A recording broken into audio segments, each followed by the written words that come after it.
हमारा MC मकुतो यामोरी, Louis continent का सबसे शक्तिशाली कल्टीवेटर। उसने डार्क एजेस के दौरान डीमन किंग की आर्मी को हराकर पूरे कॉन्टिनेंट को संकट से बचाया था। लेकिन जीत के बाद उसके अपने ही साथियों ने अचानक उसके साथ धोखा कर दिया।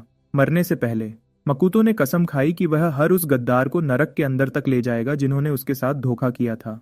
लेकिन जब उसने सोचा कि अब सब खत्म हो गया है, तभी मकुतो का एक और दुनिया में जन्म हुआ। इस बार वह एक कॉलेज स्टूडेंट बनकर आया था जो डिसेंट यामोरी फैमिली से बिलोंग करता है। लेकिन इस दुनिया का मकुतो कमजोर और बेकार है और उसकी फैमिली ने उसे पहले ही कचरा समझकर घर से निकाल दिया है। मकुतो अपनी आंखें खोलता है और देखता है कि कुछ लोग उसे हैरानी से घूर रहे हैं। जब वह अपने आसपास को समझने की कोशिश करता है, तभी कोई उसका अपमान करता है।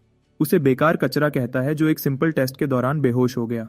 एक और स्टूडेंट बीच में बोलता है और पहले वाले को याद दिलाता है कि मकुतो को तो उसकी फैमिली ने पहले ही निकाल दिया है, इसलिए अब वह यंग मास्टर कहलाने के लायक भी नहीं रहा।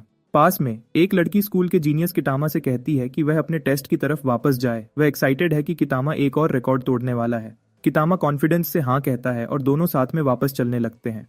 टीचर फिर बाकी स्टूडेंट्स को कहता है कि वे फिटनेस टेस्ट कंटिन्यू करने के लिए वापस जाएं।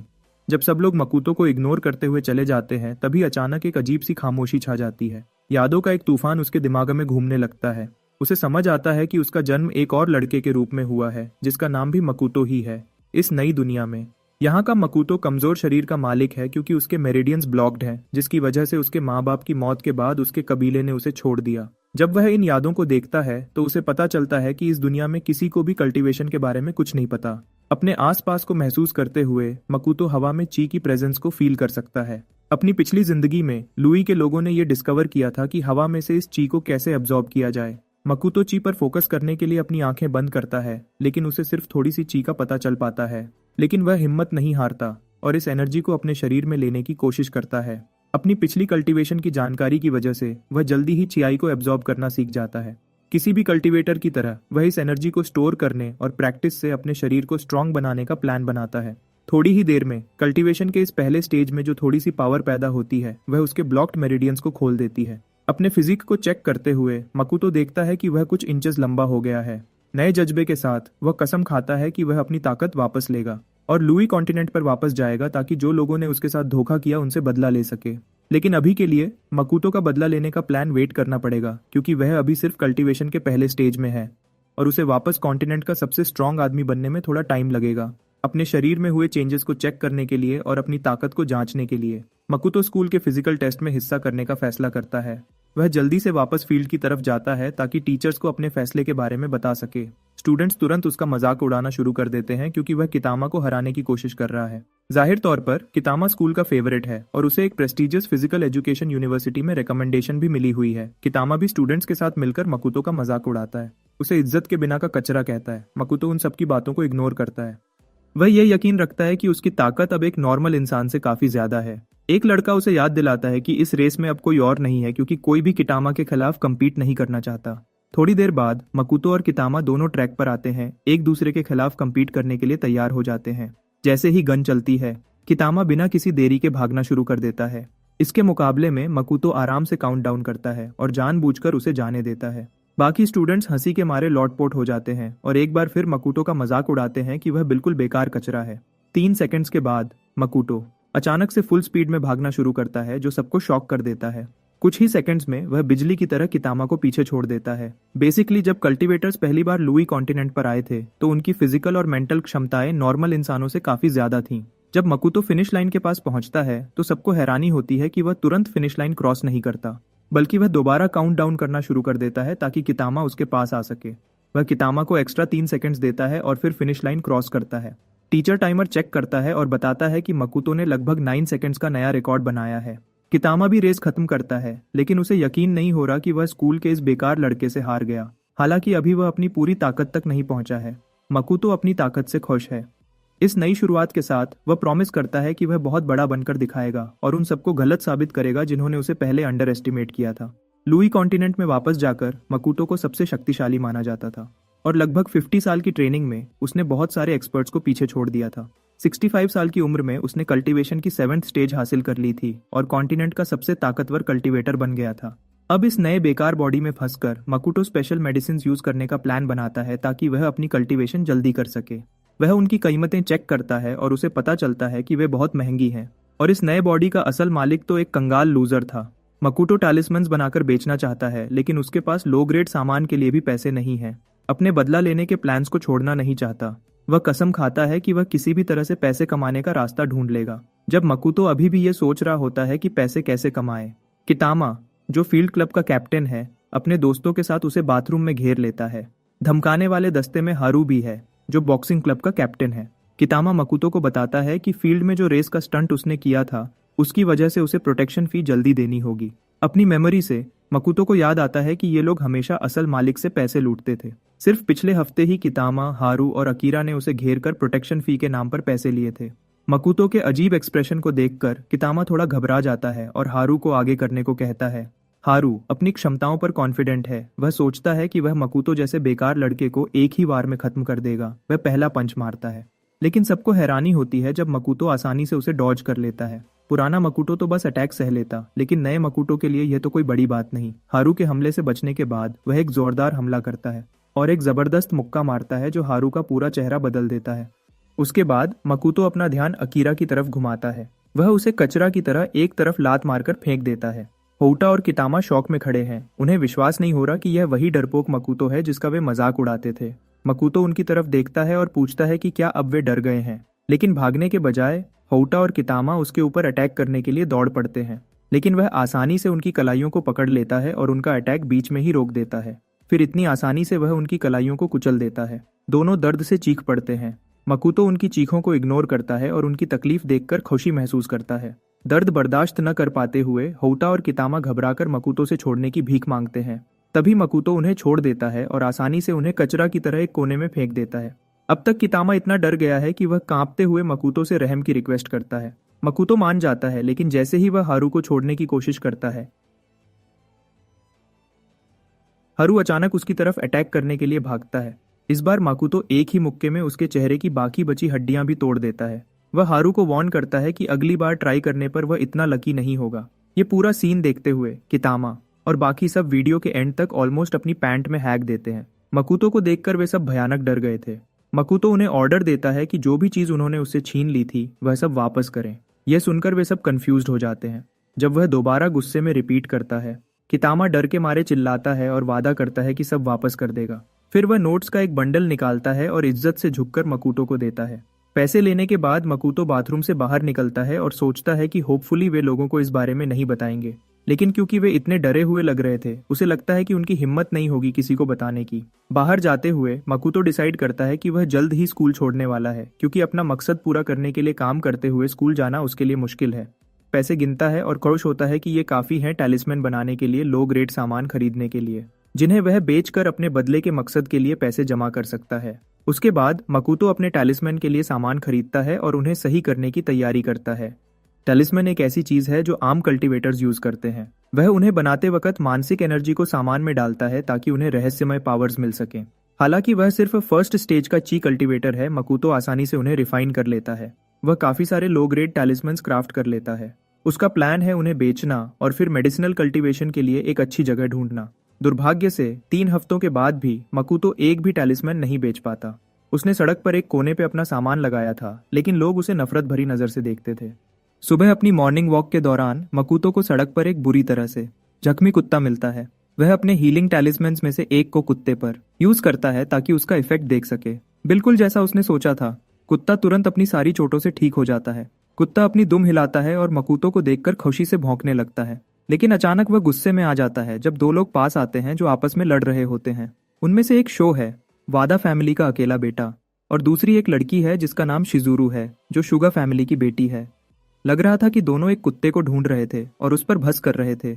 उन्होंने पहले इस कुत्ते को एक्सीडेंट में देखा था, लेकिन शो को कोई फर्क नहीं पड़ता था अगर वह मर भी जाए, जबकि शिजुरू चाहती थी कि वे कुत्ते को ढूंढकर हॉस्पिटल ले जाएं। थोड़ी देर बाद वह लड़ना बंद कर देती है जब वह मकुतो की बाहों में कुत्ते को बिल्कुल फिट और स्वस्थ देखती है। शिजुरू जल्दी से उनके पास दौड़ती है, हैरान होकर सोचती है कुत्ता इतना ठीक कैसे लग रहा है, जबकि कुछ देर पहले वह खून से लथपथ था।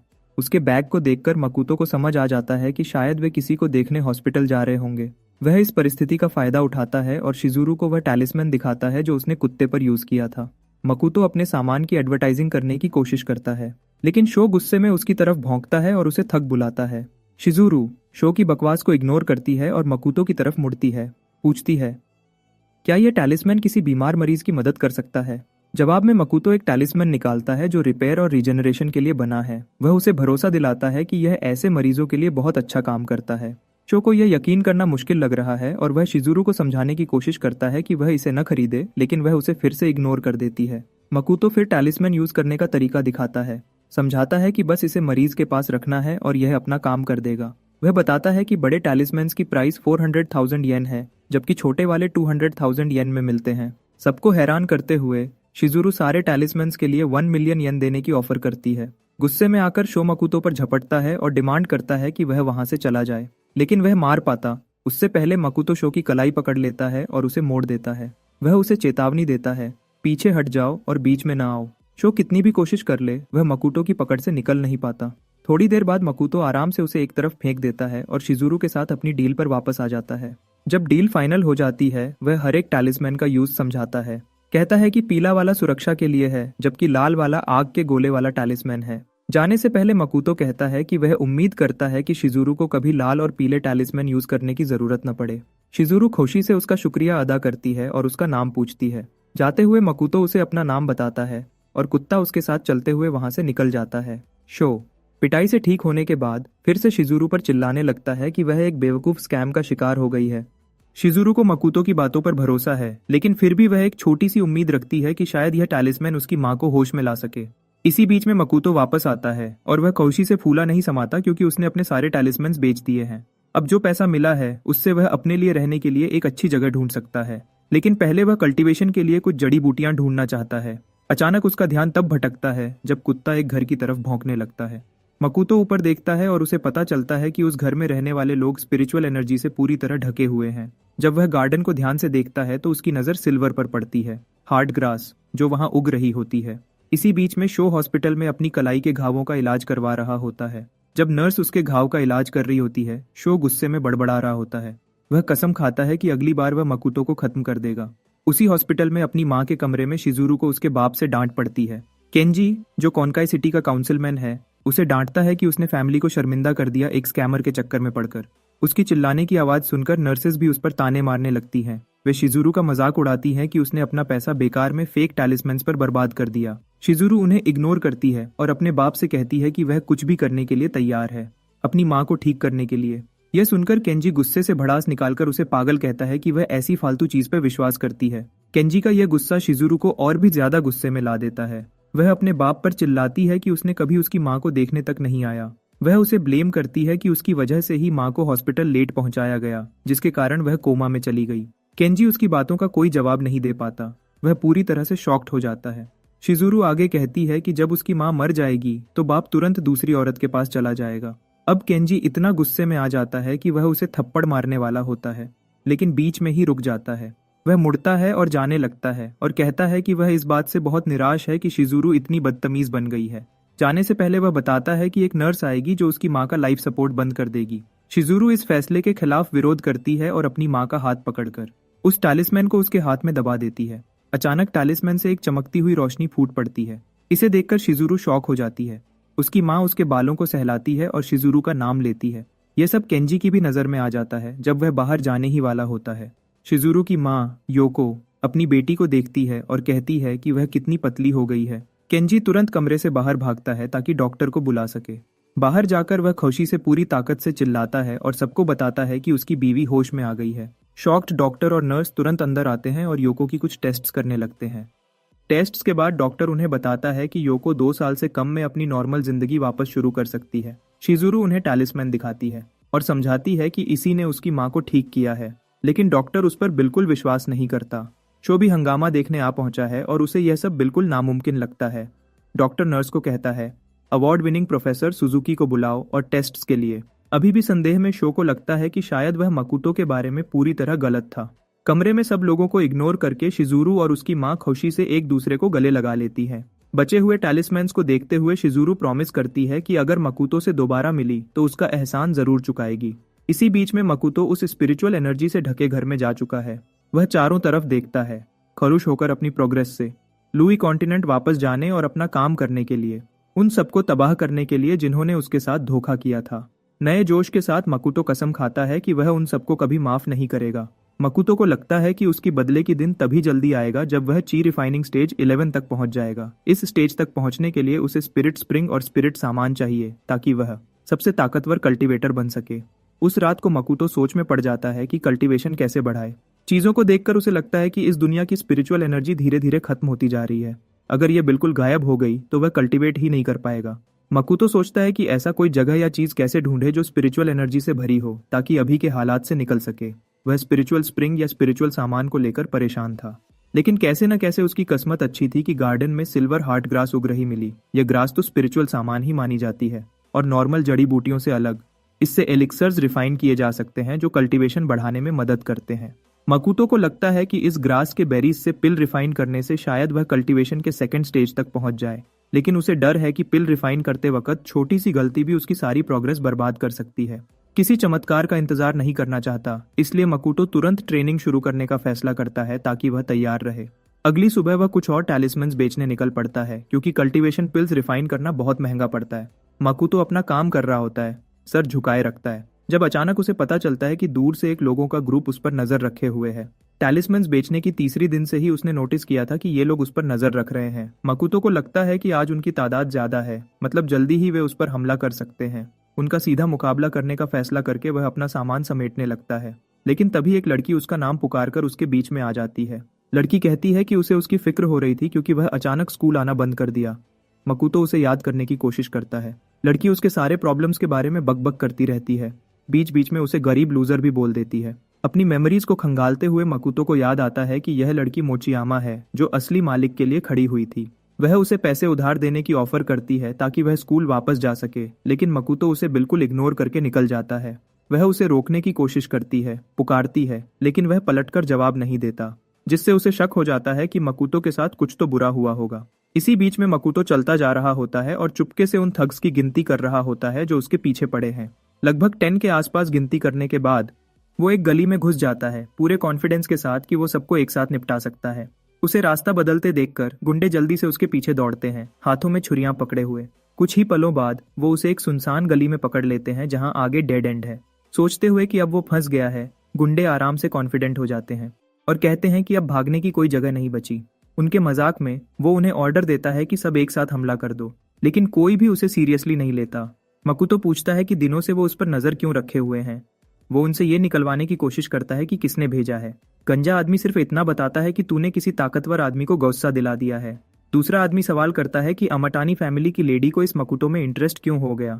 मकुतो को थोड़ा कंफ्यूजन होता है, लेकिन जल्दी ही उसे याद आता है कि सेत्सु, अमाटानी फैमिली की यंग लेडी, असल मालिक के साथ एंगेज्ड थी। लेकिन जब वो उनके ग्रुप से निकाल दिया गया, उसने उसे बुरी तरह से डंप कर दिया और सगाई कैंसिल कर दी। ये हर वक्त मकुतो को परेशान करती है कि एक टूटे सगाई के लिए वो उसे क्यों खत्म करना चाहते हैं।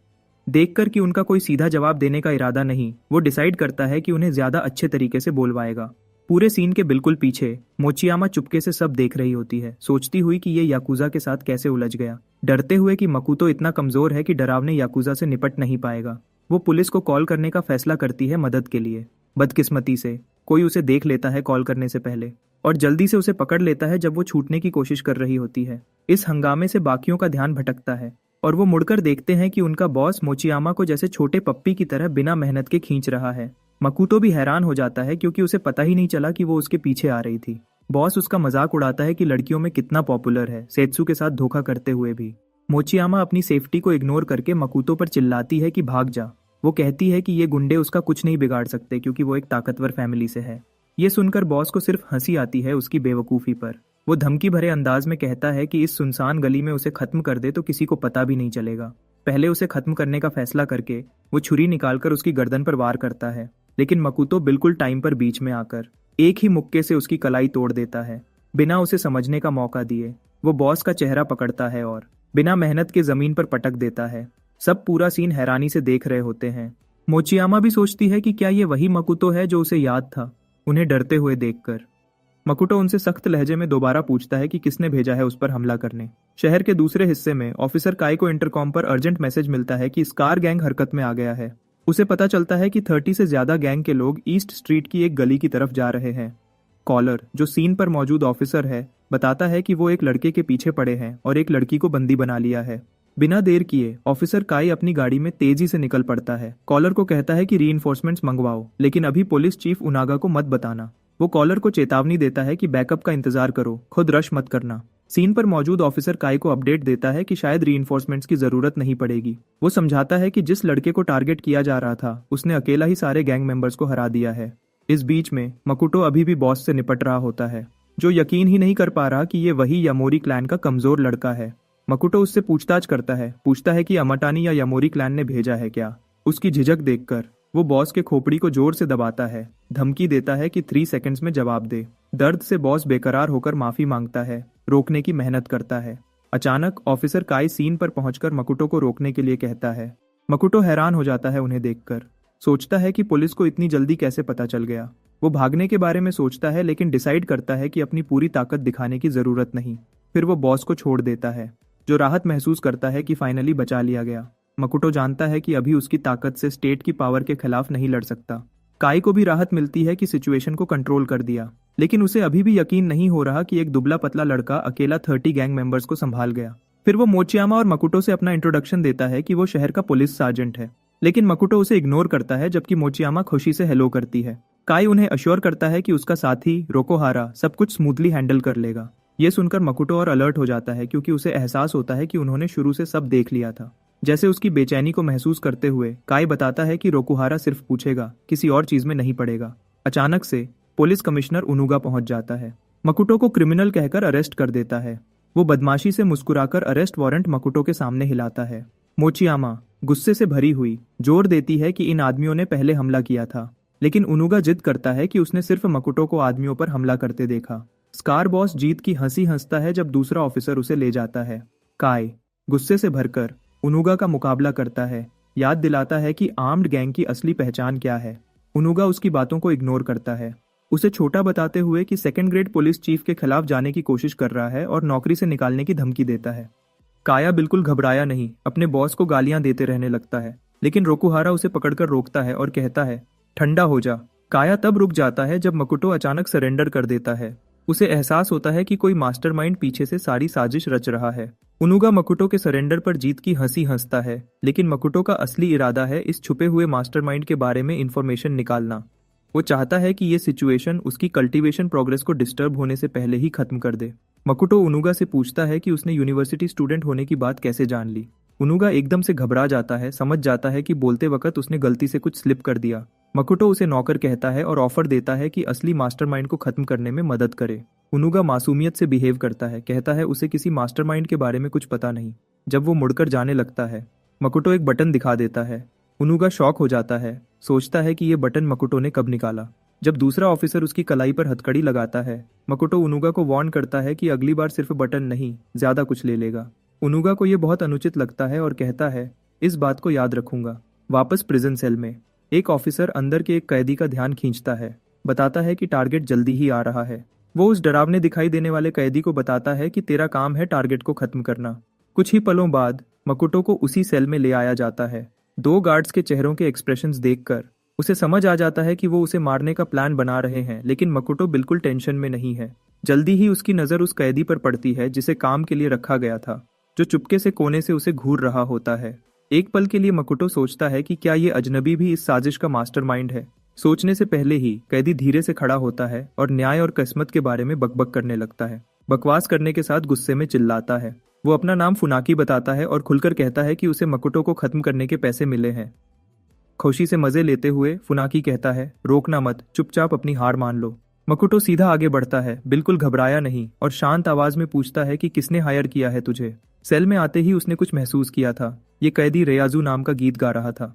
बिना झिझक के फुनाकी मकुटो पर हमला करता है, उसे मारने के लिए तैयार। उसके पूरे शौक में मकुटो वार के बिल्कुल करीब आने पर हवा में गायब हो जाता है। अगले ही पल में मकुटो उसके बगल में दोबारा जाहिर होता है और एक ही मुक्के से उसे जमीन पर पटक देता है। कॉन्फिडेंस से कहता है, यहाँ कमजोर वाला तू है फुनाकी, बिल्कुल पीछे नहीं हटने वाला। फुनाकी उसके पैरों को पकड़ लेता है, उसे हवा में उछाल देता है, लेकिन इससे मकुटो को कुछ भी नुकसान नहीं पहुंचता। उसे आराम से लैंड करते देखकर फुनाकी को आखिर समझ आता है कि शायद उसने अपने मुकाबले को कम समझा, लेकिन फिर भी वो बोलना बंद नहीं करता। उसकी ऊंची आवाज को इग्नोर करके मकुटो तेजी से उस पर झपट्टा मारता है। एक ही मुक्के से उसे नीचे गिरा देता है। फुनाकी मुक्के की जबरदस्त ताकत से हैरान हो जाता है। बिना उसे संभलने का मौका दिए मकुटो ऊपर से गिरते हुए आखिरी मुक्का मार देता है। फुनाकी हमले को ब्लॉक करने की कोशिश करता है, लेकिन मकुटो की किक इतनी ताकतवर होती है कि ब्लॉक नहीं हो पाती। फिर भी सबक नहीं सीखता। फुनाकी गुस्से में दोबारा उस पर चढ़ता है।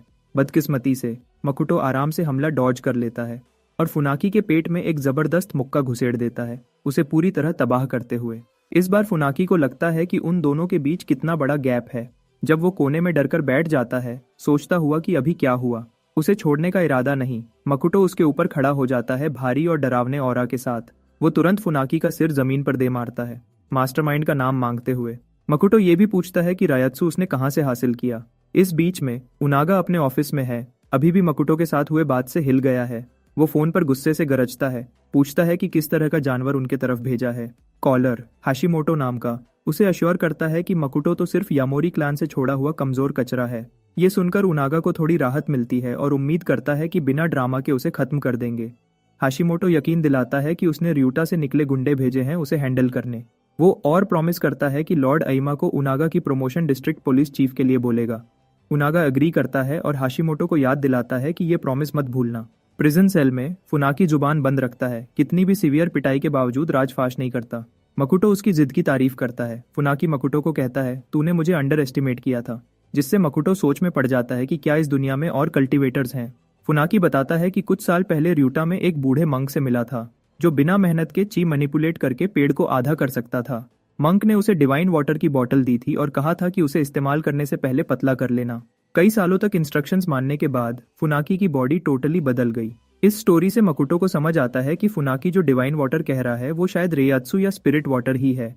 वो सोचता है कि क्या ryuta में स्पिरिचुअल स्प्रिंग भी मिल सकती है। बेसिकली स्पिरिचुअल स्प्रिंग्स उन जगहों पर बनते हैं जहां स्पिरिचुअल एनर्जी बहुत ज्यादा होती है। वक्त के साथ ये एनर्जी स्पिरिट वाटर में बदल जाती है और आखिरकार स्प्रिंग बन जाती है। लुई कॉन्टिनेंट पर तो छोटी सी मात्रा भी रेयर और कीमती मानी जाती है कल्टीवेटर्स के लिए। मकुटो फुनाकी से पूछता है कि इतना ताकतवर होने के बावजूद तू नॉर्मल लोगों के झगड़ों में क्यों पड़ता है।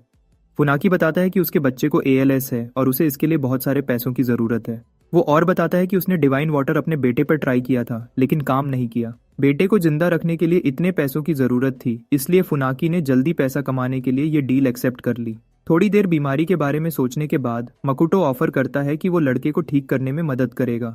वो फुनाकी को समझाता है कि डिवाइन वाटर असल में स्पिरिट पानी है, जिसे रियात्सु भी कहते हैं, जो नॉर्मल लोगों के लिए हार्मफुल हो सकता है। नॉर्मल स्पिरिचुअल एनर्जी से शायद इलाज न हो, लेकिन स्पिरिट पानी बीमार लड़के के लिए ज्यादा नुकसान कर सकता है। वो और बताता है कि स्पिरिट एनर्जी को खास तरीके से यूज किया जा सकता है। वो फुनाकी को वो हीलिंग टैलिस्मैन दिखाता है जो पहले कुत्ते पर यूज किया था, और उसकी पावर दिखाने के लिए मकुटो उसे फुनाकी पर यूज करता है।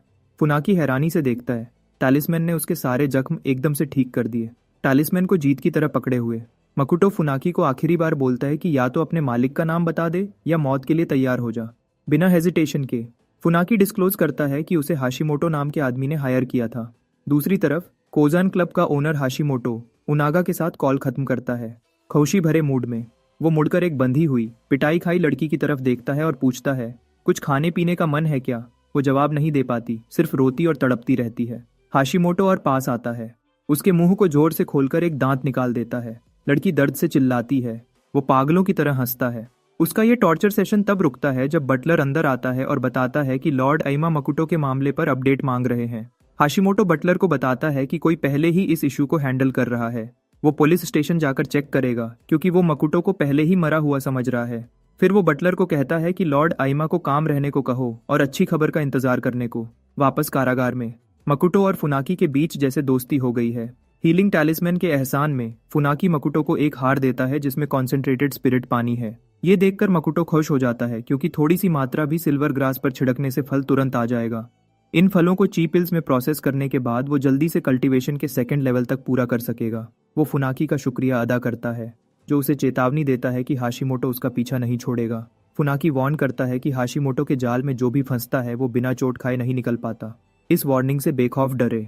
मकुटो कहता है कि वो हाशिमोटो को हैंडल कर लेगा। इधर शिजुरू नेहा यूनिवर्सिटी पहुंचती है मकुटो को ढूंढने। उसने उसकी फोटो देखी थी और पता चला था कि वो यामोरी क्लैन से निकाला हुआ कचरा है, इसलिए वो उसके स्कूल तक देख करके आ गई।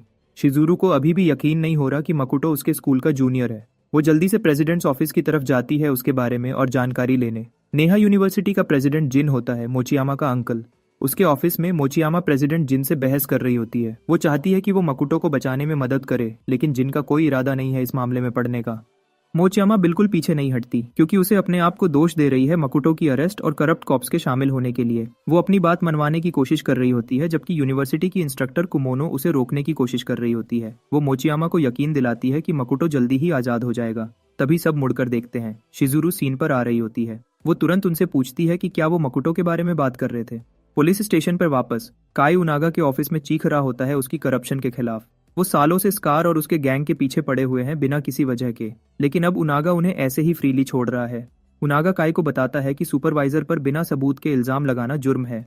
काई पीछे नहीं हटता, गुस्से में कहता है कि चीफ पीछे से कुछ गलत करने का प्लान बना रहा है। बदकिस्मती से उसके पास अपनी बात के लिए कोई सबूत नहीं। जब दोनों आदमी एक दूसरे को घूर रहे होते हैं, मोचियामा और शिजुरू ऑफिस में घुस आती हैं, रोकोहारा पीछे पीछे उन्हें रोकने की कोशिश करते हुए। मोचियामा गुस्से में चीफ पर उंगली दिखाती है और शिजुरू को बताती है कि ये वही आदमी है जिन्होंने मकुटो पर झूठा इल्जाम लगाया।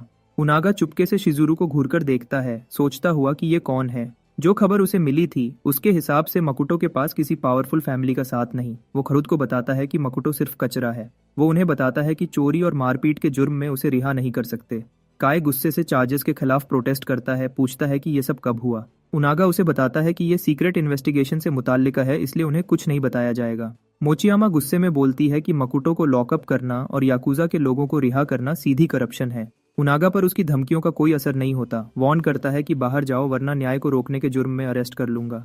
जब वो कॉल करने ही वाला होता है, शिजुरू शांत से बैठ जाती है और पैर क्रॉस करके बॉस की तरह उसे बोलती है, कुछ करके दिखाओ। उनागा अपने सबॉर्डिनेट्स को ऑर्डर देता है कि इन्हें होल्डिंग सेल में डाल दो। वो बोलता है कि ये लोग मकुटो के साथी होने के शक में अरेस्ट किए जा रहे हैं। वो और आगे बढ़कर काई को सस्पेंड कर देता है क्रिमिनल्स का साथ देने के लिए। काई ऊंची आवाज में बोलता है, जबकि शिजुरू काम रहती है। शिजुरू खुद पर लगाए इल्जाम सुनती है। उनागा हंसता है और फिर सोचता है कि गवर्नमेंट ऑफिशियल को इंसल्ट करने के लिए उसके चार्जेस और ज्यादा कर दे। शिजुरू सिर्फ पूछती है कि क्या मकुटो को अरेस्ट करने के लिए किसी से स्पेशल फेवर्स मिल रहे हैं। अपनी स्कीम सामने आते देखकर वो हकलाता है, सवालों से छुपाने की कोशिश करता है। शिजुरू फिर पूछती है कि मकुटो का मामला कुछ पैसों से हल हो सकता है क्या। उनागा दोबारा रिलैक्स हो जाता है, बताता है कि मकुटो ने ताकतवर लोगों को गुस्सा दिला दिया, इसलिए ये सब हुआ। वो और कहता है कि शिजुरू और मोचियामा का भी वही अंजाम होगा। उनागा बिना शर्म के एक झूठी कहानी बना देता है कि वो उन सबको, काई को भी कैसे निकाल सकता है। वो बोलता है कि काई की मौत लड़कियों पर डाल देगा और लड़कियों की मौत को दो गुंडों पर, जिन्हें पुलिस ने खत्म कर दिया। इतनी बढ़िया झूठी कहानी सुनकर काई और मोचियामा साफ डर जाते हैं, लेकिन शिजुरू बिल्कुल नहीं डरती। उनके शौक में शिजुरू डायरेक्टर ओजी से, जो ऑलरेडी कॉल पर था, पूछती है कि करप्ट चीफ ने जो कुछ बोला सब सुना क्या। डायरेक्टर ओजी कंफर्म करता है कि सब कुछ सुन लिया। उनागा को डर लगने लग जाता है। शिजुरू वापस बैठ जाती है, पूछती है, क्या मुझे दोबारा बताना पड़ेगा। लाइन के दूसरे एंड से डायरेक्टर ओजी उनागा के चार्जेस पढ़कर सुनाता है और ये भी बोलता है कि उसने एक काउंसिल मेंबर के फैमिली मेंबर को धमकी दी है। सब बातों के लिए उनागा को फौरन सस्पेंड कर दिया जाता है। डायरेक्टर ओजी ये भी बताता है कि वो जल्दी ऑफिस पहुंच रहा है उनके साथ मिलने। सब कुछ देखने करने के बाद उनागा अपनी चेयर में धंस जाता है, अभी भी हिला हुआ, सोचता हुआ कि किस काउंसिल मेंबर की फैमिली को छेड़ दिया। उसके सवालों का जवाब देते हुए शिजुरू रिवील करती है कि वो नेही सिटी के शुगा फैमिली की यंग लेडी है। इसी पल उनागा को समझ आता है कि उसने बहुत बड़ी गलती कर दी है। इधर जेल में वापस मकुटो अभी भी फुनाकी के दिए नए गिफ्ट से उत्साहित है। उसमें स्पिरिट पानी की मात्रा काफी कम है, इसलिए वो सोचता है कि इसका सिर्फ एक बार ही उपयोग हो पाएगा। वो अलर्ट हो जाता है जब उसे लगता है कि कोई आ रहा है और मकुटो मुड़कर देखता है, हैरान होकर शिजुरू और मोचियामा को वहां खड़े देखकर। इस वक्त हाशिमोटो को पता चल जाता है कि उसकी सारी प्लान्स फेल हो गई हैं। गुस्से में वो घर में चीजें तोड़ने लगता है, गुस्सा होकर कि एक नौकर मौत के करीब है और दूसरा जेल जा रहा है। कुछ वेसेस तोड़ने के बाद वो आगे का सोचता है, समझकर कि एआई में फैमिली का मिशन फेल करने से उसकी जान को खतरा हो सकता है। पीछे नहीं हटने का फैसला करके वो अपने बॉडीगार्ड को भेजता है, जिसे वो इस काम के लिए बेस्ट समझता है। वो बॉडीगार्ड को ऑर्डर देता है कि मकुटो को जिंदा लाओ, कसम खाकर कि इस कचरे को अपने हाथों से खत्म करेगा। मकुटो अब घर वापस आ चुका है और जैसे हमेशा पिल रिफाइनमेंट के लिए कुछ मटेरियल्स खरीदने के बाद वो तुरंत पिल रिफाइन करता है, बिना टाइम वेस्ट किए मुंह में डाल लेता है। पिल लेने के बाद उसे उसका जबरदस्त इफेक्ट तुरंत महसूस होता है जब वो हवा में तैरने लगता है, गोल्डन लाइट से घिरा हुआ। पिल अशुद्ध होने के बावजूद मकुटो इफेक्ट से संतुष्ट है, जो इस कम स्पिरिचुअल एनर्जी वाली जगह के लिए कुछ स्पेशल है। आखिरकार वो ची रिफाइनिंग स्टेज 2 पार कर लेता है, जैसे वो बहुत दिनों से चाहता था। वो अपना क्लाउड शैडो स्टेप प्रैक्टिस करता है, जो दोबारा जन्म के बाद यूज नहीं किया था, और स्पीड देखकर कुत्ते को भी हैरानी होती है। मकुटो परिणाम से संतुष्ट है, कहता है कि गोली भी उसकी स्पीड के आगे कुछ नहीं। उसके बाद वो सोचता है कि अगला स्पिरिट पानी की सप्लाई कैसे ढूंढे, क्योंकि फुनाकी वाला पहले ही यूज कर चुका है। वो रियूटा जाकर किस्मत ट्राई करने के बारे में सोचता है, लेकिन नॉर्मल रास्ते से वहां जाना खतरनाक माना जाता है, इसलिए मकुटो फुनाकी से मिले आम रास्ते पर भरोसा करने का फैसला करता है। लेकिन उसकी सबसे बड़ी मसला पैसा है, क्योंकि शुरू करने के लिए ही लगभग 2 मिलियन येन लगेगा। तभी टेलीविजन पर एक ब्यूटी प्रोडक्ट का एड उसका ध्यान खींचता है। इस दुनिया में जहां औरतें जवान दिखाई देना चाहती हैं, वो इस ट्रेंड से फायदा उठाने का सोच लेता है। वो टेबल से एक पैकेज उठाता है। आने वाली पार्टी में इसके प्रोडक्ट्स यूज करने के लिए एक्साइटेड होकर सिर्फ 5 आवर्स पहले प्रिजन से रिलीज होने के बाद उसने शिजुरू के साथ लंच शेयर किया था। उसके सामने बैठकर उसे अभी भी यकीन नहीं हो रहा था कि वो एक काउंसिलमैन की बेटी है। थोड़ी देर की खामोशी के बाद उसने उससे फेवर मांगा कि सुगु बिल्डिंग में पार्टी अटेंड करे और उसकी माँ के रिकवरी सेलिब्रेट करने के लिए। ये बिल्डिंग शहर का सबसे बड़ा कॉस्मेटिक्स मार्केट है और शिजुरू इसकी ओनर है। यही वो पार्टी है जिसके लिए मकुटो एक्साइटेड है। अगली शाम वो सुगाओ बिल्डिंग के टॉप फ्लोर पर कमाल की पार्टी में पहुंचता है। बॉक्स को पकड़े हुए अंदर जुयुआन पिल है, एक एलिक्सर जो उसने रिफाइन किया है। हालांकि अपने लेवल पर वह स्पिरिट पिल्स नहीं बना सकता, ऐसे एलिक्सर बनाना उसके लिए बिल्कुल आसान है। जुयुआन पिल लुई कॉन्टिनेंट पर फीमेल कल्टीवेटर्स में काफी पॉपुलर और सस्ता इलाज है। मकुतो का प्लान है पार्टी में कुछ अमीर औरतों को कुछ बेचकर 2 मिलियन येन कमाने का। भीड़ को देखते हुए वह शिजुरू और उसके फैमिली को स्पॉट करता है और अपने टारगेट कस्टमर्स को अट्रैक्ट करने की तैयारी करता है। शिजुरू अपनी आंट और अंकल एन्नो और शिरो होशिसु से डील कर रही है, जो उस पर जल्दी शादी करने का प्रेशर डाल रहे हैं। अभी सिर्फ 30s में है। वे उसे ओल्ड मेड कहते हैं और वॉर्न करते हैं कि वह फैमिली की पुरानी कुंवारी मसामी जैसे एंड अप न कर जाए। शिरो तो मसामी का इंसल्ट भी करता है, उसे वेस्ट ऑफ स्पेस कहता है। मसामी अपना डिफेंस करने की कोशिश करती है, लेकिन सही वर्ड्स नहीं मिलते, जो शिरो को और ज्यादा आक्रामक बना देता है। योको अब परेशान होकर शिरो को रुकने को कहती है, जबकि शिजुरू उसे याद दिलाती है कि मसामी ने उनकी दादी के गुजर जाने के बाद उसे और कईयों को पाला था। फिर भी न रुकते हुए शिरो योको से कहता है कि वह शिजुरू को जल्दी सेटल होने के लिए कन्विंस करे। योको, जो लंबी कोमा से अभी रिकवर कर रही है, खांसती है, जिसकी वजह से शिजुरू उसे चेक करती है। अजीब माहौल के बावजूद शिरो अग्रेसिव ही रहता है। शिजुरू के लिए एक फैमिली तक सजेस्ट करता है शादी के लिए। वह वॉर्न करता है कि अगर सेटल नहीं हुई तो वह बांझ बन जाएगी। मसामी अपनी ओपिनियन देना चाहती है, लेकिन शिरो उसे कट कर देता है और कहता है कि कोई कॉस्मेटिक प्रोडक्ट उसकी जवानी वापस नहीं ला सकता। उसी वक्त मकुतो मौका देखकर बोल पड़ता है। वह शिरो की आलोचना करता है कि वह शिजुरू का इंसल्ट कर रहा है, जो कॉस्मेटिक इंडस्ट्री की इंपॉर्टेंट चेहरा है। गुस्से में शिरो सिक्योरिटी को बुलाता है मकुतो को वेन्यू से निकालने के लिए, लेकिन शिजुरू सबको बताती है कि यही वह शख्स है जिसने योको को बचाया था। योको मकुतो का हाथ पकड़ती है, उसका शुक्रिया अदा करने के लिए कि उसने शिजुरू को टैलिस्मैन बेचा था। शिरो को मकुतो को देखकर ही घिन आती है और वह उसे स्कैमर कहता है। वह क्लेम करता है कि योको कोमा से सिर्फ मेडिकल साइंस की वजह से उठी थी। सारे ताने इग्नोर करते हुए मकुतो अपने आप को रिसर्चर और शिजुरू का बिजनेस पार्टनर के रूप में इंट्रोड्यूस करता है। शिजुरू को भी बिजनेस पार्टनर सुनकर हैरानी होती है।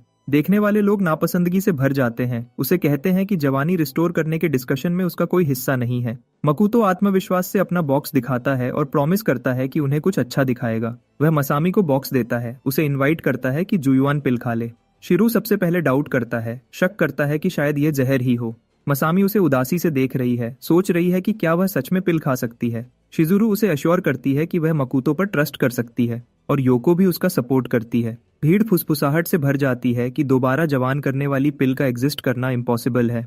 उसे पुश देने के लिए मकुतो मसामी के कान में विस्पर करता है, पूछता है कि क्या वह अपनी वेस्टेड जवानी वापस नहीं चाहती, सोचते हुए कि कितने बेकार लोगों पर उसने अपनी पूरी जवानी गुजार दी थी और वे लोग इतने टाइम से उसे परेशान कर रहे हैं। मसामी पिल लेने का डिसाइड करती है। सबको शॉक करते हुए वह पिल उठाती है और पिल को मुंह में डाल लेती है। सब इंतजार में बैठे हैं दोबारा जवान होना देखने के लिए, लेकिन कुछ सेकंड्स गुजर जाने के बाद भी कुछ नहीं होता। शिरो जोर से हंसता है, माकुतो को फ्रॉड बोलकर उसका मजाक उड़ाता है। अचानक पिल का असर शुरू हो जाता है और सबके शौक में मसामी सच में जवान हो जाती है, बिल्कुल यंग लुक में वापस आ जाती है। कोई जल्दी से मिरर लाता है रिजल्ट्स दिखाने को और मसामी खुद अपनी नई लुक देखकर दंग रह जाती है। बस ऐसे ही मकुतो की पिल हेडलाइन बन जाती है और सारी पुरानी आंटीज तुरंत उसके आसपास घेर लेती हैं, एक एक मांगने।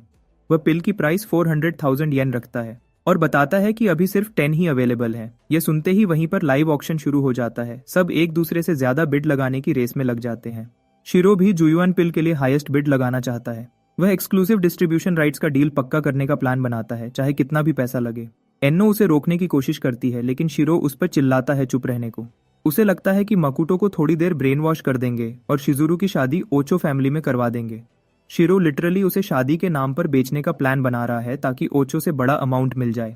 उसी वक्त कोजन ग्रुप का एक मोटा आदमी मकुटो के पास आता है और जुयुआन पिल के एक्सक्लूसिव डिस्ट्रीब्यूशन राइट्स के लिए 4 मिलियन येन ऑफर करता है। एक दूसरी कंपनी का प्रतिनिधि तुरंत काउंटर करता है $20 मिलियन के बिड के साथ। शिरो फिर कॉन्फिडेंट होकर बीच में आता है और सबको शांत होने को कहता है। वह मकुटो से प्राइवेट बात करने की रिक्वेस्ट करता है और $30 मिलियन का ऑफर देता है प्रॉफिट शेयर के साथ। वह समझाता है कि उसे 70% प्रॉफिट मिलेगा और मकुटो को 30%। कहता है ये बढ़िया डील है क्योंकि होशिसु फैमिली का इन्फ्लुएंस काम आएगा। ये सुनकर शिजुरू उसके फैमिली को गार्बेज बिन कहती है जिसके पास कोई रिश्ता नहीं, जिससे शिरो गुस्से से भड़क जाता है। वह शिजुरू को याद दिलाता है कि वह उसकी माँ की तरफ से रिलेटेड है। शिजुरू उसे याद दिलाती है कि उसने वह राइट तब खो दिया जब उसने दादी के छोड़े कंपनी को गिरवी रखकर 100 मिलियन से ज्यादा हार गया। शिरो इल्जाम से मुकरने की कोशिश करता है लेकिन वह एविडेंस निकालती है और धमकी देती है कि सबके सामने पड़ देगी।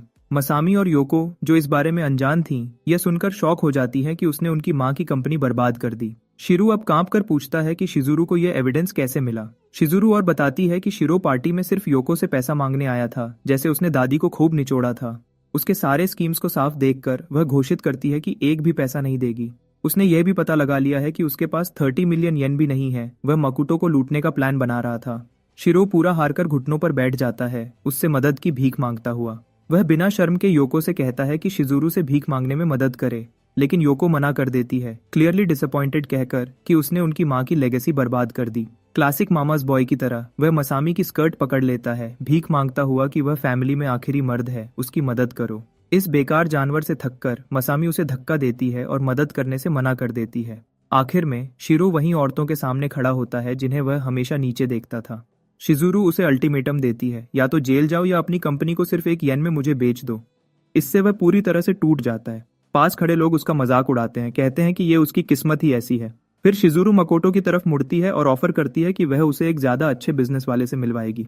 वह समझाती है कि 40 मिलियन येन एक अच्छा सेटलमेंट है और उसे 80% प्रॉफिट अपने पास रखने की कोशिश करनी चाहिए। वह चेतावनी देती है कि इस पार्टी में सब फ्रॉड हैं, वे उसका फायदा उठाएंगे। हैरानी की बात है, मकोटो सब कुछ उसके हवाले कर देता है। उस शाम को वह उसे उसके अपार्टमेंट तक ड्रॉप करती है और कहती है कि कितना अच्छा घर है। मकोटो बताता है कि ये सिर्फ रेंट पर लिया हुआ है। वह राइड के लिए शुक्रिया कहता है और शिजुरू उसे यकीन दिलाती है, कहती है कि वह उसका दोस्त है। दोस्त सुनकर मकोटो हैरान हो जाता है जब वह दोबारा कहती है। अपना हाथ आगे बढ़ाती है दोस्ती पक्की करने के लिए। बातें करने के बाद वह चुपचाप अंदर चला जाता है। अभी भी सब सोच रहा होता है। वह चांद की तरफ देखता है, सोचता है कि शायद ये नई जिंदगी इतनी बुरी भी नहीं। घर में घुसते ही मकोटो को शौक लगता है जब वह देखता है कि उसका कुत्ता अपने ही खून के तालाब में पड़ा है। चाकू अभी भी वहीं लगा हुआ है, जैसे एक खतरनाक वार्निंग हो। और ये पूरा नजारा मकोटो को बहुत गुस्सा दिला देता है। कुछ पल पहले एक छायादार आदमी ने हाशिमोटो को फोन किया था बताने के लिए कि मकोटो एक लड़की के साथ घर पहुंचा है। हाशिमोटो को मजा चखाने के लिए वे लोग शिजुरू को पकड़ने का प्लान बना रहे हैं। हाशिमोटो फोन पर ही बात कर रहा था उस वार्निंग के बारे में जो उन्होंने घर में छोड़ा है। मकोटो जल्दी से अंदर दौड़ता है कुत्ते को चेक करने, और खुशी की बात, वह अभी भी सांस ले रहा था। उम्मीद करता है कि हीलिंग टैलिस्मैन काम करेगा। वह चाकू निकालता है और टैलिस्मैन कुत्ते पर रख देता है। इतने में एक आदमी ऊपर छाया में छुपा बैठा मकोटो को देख रहा होता है। अचानक वह नीचे की तरफ झपट्टा मारता है, पीछे से अटैक करने के लिए तैयार। उसके लिए शौक की हद होती है जब मकोटो अपने कुत्ते के साथ पल भर में गायब हो जाता है और पीछे प्रकट हो जाता है। एक लात उस आदमी को जमीन पर पटक देता है। जल्दी ही और गुंडे वहां पहुंच जाते हैं, सोच रहे होते हैं कि ये क्या हुआ। मकोटो धीरे से कुत्ते को एक तरफ धकेल देता है ताकि अकेला उनका मुकाबला कर सके। वह उनकी तरफ इतने गुस्से से देखता है और बिना सोचे वे उस पर हमला कर देते हैं। एक आदमी बाकियों को याद दिलाता है कि मालिक के ऑर्डर के मुताबिक मकोटो को जिंदा रखना है। जैसे ही वे देखते हैं कि मकोटो कितनी आसानी से एक बंदे को निपटा देता है, बाकी सब रुक जाते हैं जो देख रहे होते हैं डर के मारे। मकोटो के अति आत्मविश्वास स्टाइल को इग्नोर करते हुए एक और बेवकूफ तुरंत उस पर लपकता है। सिर्फ इतना ही कि उसका हाथ सॉसेज की तरह फटकर अलग हो जाता है और वह छोड़ने को तैयार नहीं। मकोटो उसकी गर्दन मोड़ देता है जैसे वह किसी खिलौने को नोच रहा हो।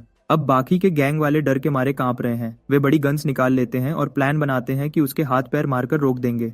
लेकिन इन बेवकूफों को समझ नहीं आ रहा कि मकोटो बुलेट से भी तेज है। उनके प्यू प्यू से बिल्कुल नहीं डरते हुए वह फ्लैश की तरह तेजी से इधर उधर हो जाता है, गोली चुकाता हुआ।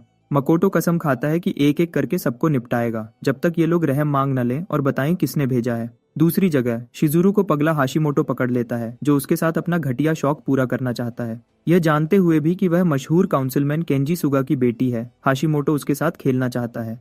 वह एक बार फिर उसकी पहचान कंफर्म करता है, मजे लेते हुए। जैसे ही शिजुरू तड़पना शुरू करती है, उसका फोन बज उठता है। हाशिमोटो उठाता है, मकोटो के बारे में अपडेट मांगता है। हैरानी होती है जब फोन पर मकोटो की आवाज आती है, बताते हुए कि उसके सारे बंदे खत्म हो चुके हैं। मौका देखकर हाशिमोटो शिजुरू को पकड़ने की बात करता है, जो मकोटो को और ज्यादा गुस्सा दिला देता है। मकोटो चेतावनी देता है कि उसे छोड़ दे, वरना बुरा अंजाम होगा, लेकिन पगला सिर्फ उसका मजाक उड़ाता है। हाशिमोटो खुशी से मकोटो को 40 मिनट्स देता है पहुंचने के लिए।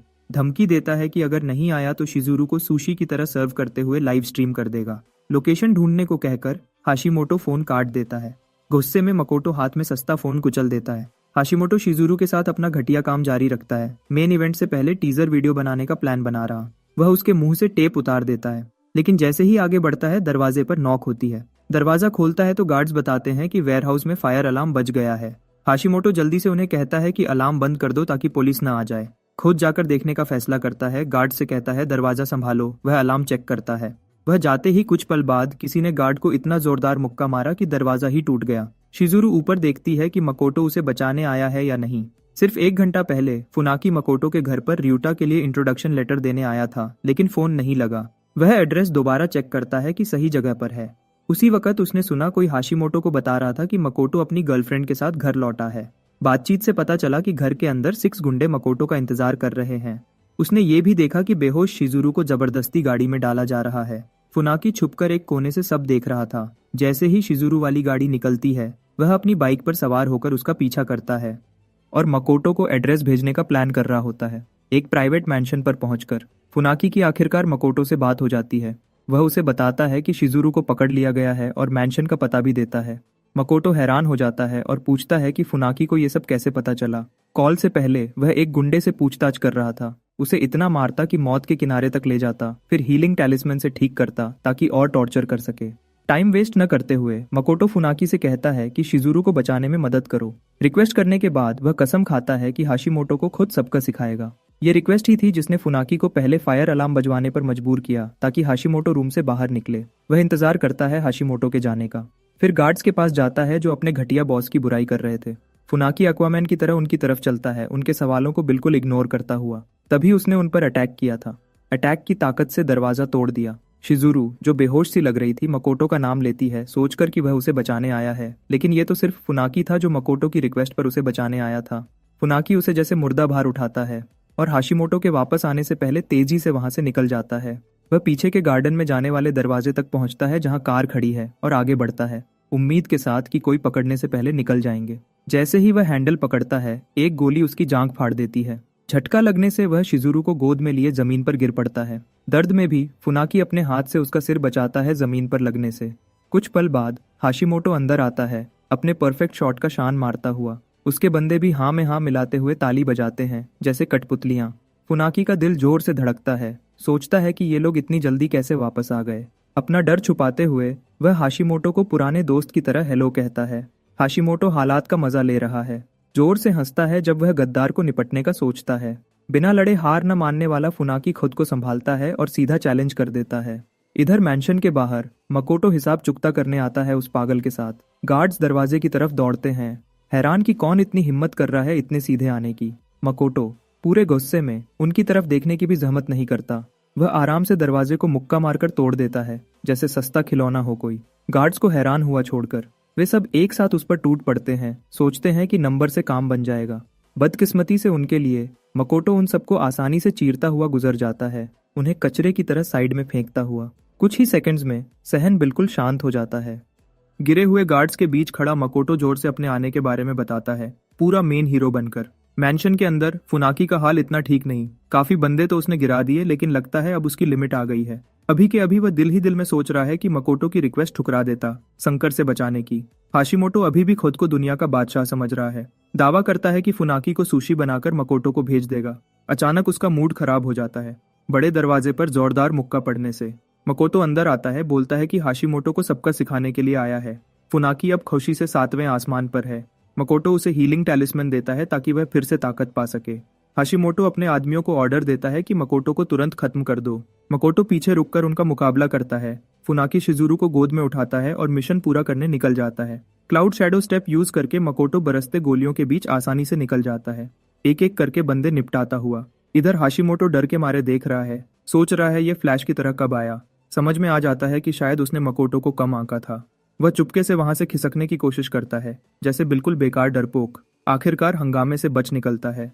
हाशिमोटो डर के मारे चूहे की तरह भागता है। सोचता है कि लोग मकोटो जैसे ड्रैगन को कमजोर कचरा क्यों कहते थे। जल्दी से एक दरवाजे तक पहुंचता है और पासवर्ड डालने की कोशिश करता है, लेकिन डर के मारे हाथ कांप रहे हैं। अचानक कुछ बंदे की लाशें रूम में उड़कर आती हैं, मकोटो के आने का इशारा करते हुए। पहली बार इतनी बड़ी मारपीट देखने के बाद हाशिमोटो सच में डरा हुआ लग रहा है। हकलाते हुए मकोटो से कहता है, आराम से, काम डाउन। अपने उस्ताद का नाम लेकर धमकाने की कोशिश करता है, लेकिन कोई असर नहीं। हाशिमोटो अपने बंदों से अलग पूरा डरपोक है। बस मकोटो को देखकर ही लॉर्ड आइमा का नाम उगल देता है कि वह उसकी बॉस है। मकोटो को ये लॉर्ड आइमा कौन है कुछ पता नहीं, इसलिए वह गुस्से से देखता है, बोलने को कहता है। हाशिमोटो बताता है कि लॉर्ड आइमा आइमा फैमिली का वारिस है। कह रहा है कि ये आइमा मकोटो को टारगेट कर रहा है एक अफवाह की वजह से कि मकोटो ने सेत्सु के साथ खेला है, और बताता है कि लॉर्ड आइमा अमातानी फैमिली की लड़की से राजनीतिक शादी करना चाहता है, इसलिए मकोटो को पूरी तरह खत्म करना चाहते हैं ताकि फ्यूचर में परेशानी ना हो। अपनी मेमोरी चेक करता है। मकोटो को असल मालिक की कोई याद नहीं कि वह अपनी फियांसे से चुपके मिला था। लगता है कोई उसे जानबूझकर फंसा रहा है। सब बताकर हाशिमोटो मकोटो को धमकाता है कि उसे छोड़ दे, वरना लॉर्ड आइमा जैसे ताकतवर आदमी से पंगा लेने का अंजाम भुगतेगा। ये सुनकर मकोटो सोचता है कि ये लॉर्ड आइमा भी शायद कल्टीवेटर ही होगा। इधर हाशिमोटो टूटे आशिक की तरह बकबक करता है, प्रॉमिस करता है कि छोड़ दे तो मदद करेगा। बदकिस्मती से मकोटो अपने वादे से कभी नहीं मुड़ता, इसलिए तुरंत उसके मुंह पर इतना जोरदार मुक्का मारता है कि उसकी ताकत से बंद दरवाजा ही टूट जाता है। रूम के अंदर उसे पागल के बंधी हुई कुछ लड़कियां मिलती हैं। मकोटो तुरंत उनकी जंजीरें तोड़ देता है और अपना चाकू जमीन पर गिरा देता है। जाने से पहले वह लड़कियों को कहता है कि हाशिमोटो के साथ जो मर्जी करना है कर लो। जैसे ही लड़कियां उसे घेर लेती हैं, हाशिमोटो पैसे देने की ऑफर करता है अगर वे उसे छोड़ दें, लेकिन इन लड़कियों को पैसों की कोई जरूरत नहीं। वे उसके घटिया कामों की वजह से नरक से गुजर चुकी है। खुशी और दर्द मिले आंसुओं के साथ वे उसे उसी नरक में भेजकर मजे लेती हैं जो उसने बनाया था। इतने में मकोटो बाहर फुनाकी के पास जाता है। वह शिजुरू पर हीलिंग टैलिस्मैन लगाता है, फिर फुनाकी को कहता है कि पुलिस आने से पहले निकल जाओ। उसने मैंशन आने से पहले ही पुलिस को कॉल किया था। वह प्लान बनाता है कि शिजुरू को पुलिस के हवाले कर सेफ करके घर वापस जाएगा। फुनाकी उससे पूछता है कि आगे क्या प्लान है, और मकोटो बताता है कि आइमा और बाकी सबको चेक करेगा जो उसे टारगेट कर रहे हैं। वह बीच में रुक जाता है, सोचता है कि अगर और खोजेगा तो शायद ज्यादा लोग मिल जाएं इस पूरी घटना में। हाशिमोटो के पूरे ड्रामा के बाद मकोटो वापस अपने बोरिंग दिनों में आ जाता है, लेकिन मास्टरमाइंड का सोचकर अभी भी परेशान है। कुछ पुशअप्स करते हुए वह ठान लेता है कि अपराधी को जल्दी ढूंढकर कुचल देगा। जल्दी ही दरवाजे पर नॉक से उसकी ट्रेनिंग रुक जाती है, और मकोटो दरवाजा खोलता है तो शिजुरू का मैसेंजर मिलता है। वह मकोटो को आमंत्रण देती है, साथ में मैसेज कि वह जैसे ही रेडी हो वह निकल जाएगी। मकोटो आमंत्रण कार्ड को हैरानी से देखता है, सोचता है इस मैसेज का मतलब क्या है। आदमी के जाने के बाद वह शिजुरू को कॉल करता है पूछने के लिए कि क्यों भेजा। वह बताती है कि आमंत्रण होशिसु फैमिली की तरफ से है। मकोटो अब कंफ्यूज्ड हो जाता है, पूछता है कि उनकी पार्टी में जाने की क्या जरूरत। शिजुरू बताती है कि होशिसु फैमिली शहर के सबसे बड़े फार्मास्यूटिकल ग्रुप को कंट्रोल करती है, इसलिए ब्यूटी पिल्स बेचने के लिए उनके करीब आना पड़ेगा। वह ये भी बताती है कि उसकी एक्स फियांसे सेत्सु भी पार्टी में आएगी। ये नई बात मकोटो की इंटरेस्ट को बहुत बढ़ा देती है। पार्टी के दिन मकोटो काफी स्मार्ट लगते हुए पहुंचता है। शिजुरू चुपके से उसका प्रवेश कराना दिखती है। एसी ग्रुप के जनरल मैनेजर और तारो केंगो ग्रुप के बोर्ड चेयरमैन। बताती है कि ये शहर के बिजनेस के बड़े आदमी हैं। बिजनेस की एबीसी भी न जानने वाला मकोटो सोचता है कि क्या ये लोग भी होशिसु फैमिली से करीब आने की कोशिश कर रहे हैं। शिजुरू को उसकी बात फनी लगती है, सोचती है कि ताकतवर फैमिली से होने के बावजूद इसे शहर के मशहूर ताकतवर आदमियों का भी नहीं पता। वह बताती है कि यहाँ ज्यादातर लोग अमतानी फैमिली के किसी रिलेटिव से भी रिश्ता बनाने को बेकरार हैं। शिजुरू के मुताबिक सब अमतानी फैमिली की यंग लेडी के आने का इंतजार कर रहे हैं। तभी होशिसु फैमिली की हेड नाना आती है, साथ में वह इंतजार की जा रही सेत्सु। मकोटो उस मशहूर एक्स फियांसे के आसपास स्पिरिचुअल एनर्जी महसूस कर सकता है। वह चुपके से उसे देख रहा है, सोच रहा है कि क्या ये भी कल्टीवेटर है। दिमाग में बहुत सारे ख्याल दौड़ने लगते हैं। सोचता है कि इस दुनिया में कोई खास कल्टीवेशन मेथड है जो अभी तक नहीं मिला। वो देखता है कि सेत्सु की स्पिरिचुअल एनर्जी खुल्लम खुल्ला दिखाई दे रही है। वह छुपाने की कोशिश भी नहीं कर रही, क्योंकि शायद वह आइमा को जानती हो। वह प्लान बनाता है कि बाद में उससे पूछेगा। फिर वह चुपचाप शिजुरू के पास खड़ा हो जाता है जब वह खुशी से नाना को हेलो कहती है। होशिसु फैमिली की हेड नाना उसकी मम्मी की सेहत के बारे में पूछती है। खुशी जाहिर करती है कि योको की तबीयत अब ठीक हो रही है। शिजुरू थैंक्स कहती है, बताती है कि मम्मी धीरे धीरे पुरानी वाली हो रही है। फिर वह नाना को जुयन पिल गिफ्ट करती है योको की तरफ से। शिजुरू समझाती है कि यह कंपनी का नया जवान करने वाला प्रोडक्ट है। नाना जिसे पिल के बारे में पता था, एक्साइटेड होकर नाम चिल्लाती है। पास खड़े गेस्ट्स हैरानी से बातें करने लगते हैं, पिल की बहुत ज्यादा कीमत पर डिस्कस करते हुए। सेत्सु तुरंत बॉक्स की तरफ क्यूरियस नजरें डालती है। नाना पिल को देखती है, हाई लेवल स्पिरिट पिल कहकर तारीफ करती है। पिल बनाने वाले की वाह वाह करती है और देखकर नोट करती है कि इसमें कोई सील्स नहीं, इसलिए शिजुरू से पूछती है कि बनाने वाला कौन है।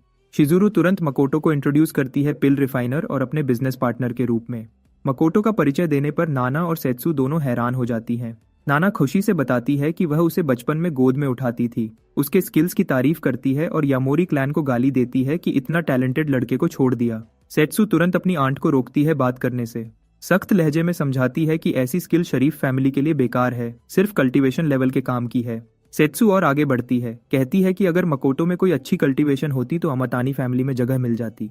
ये सब सुनकर मकोटो को फाइनली समझ आता है कि इस दुनिया के शरीफ फैमिलीज ने कल्टीवेशन का पता कर लिया है, फिर भी लुई कॉन्टिनेंट के मुकाबले ये कचरा है।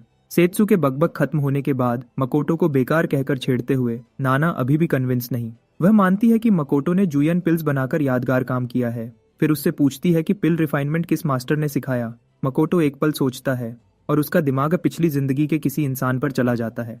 कोई और ऑप्शन न होने से वह जवाब देता है कि कोई मास्टर नहीं। मकोटो बताता है कि पिल रिफाइनमेंट सिर्फ हॉबी के तौर पर शुरू किया, जब वह कुछ इंपॉर्टेंट पूछने वाला होता है।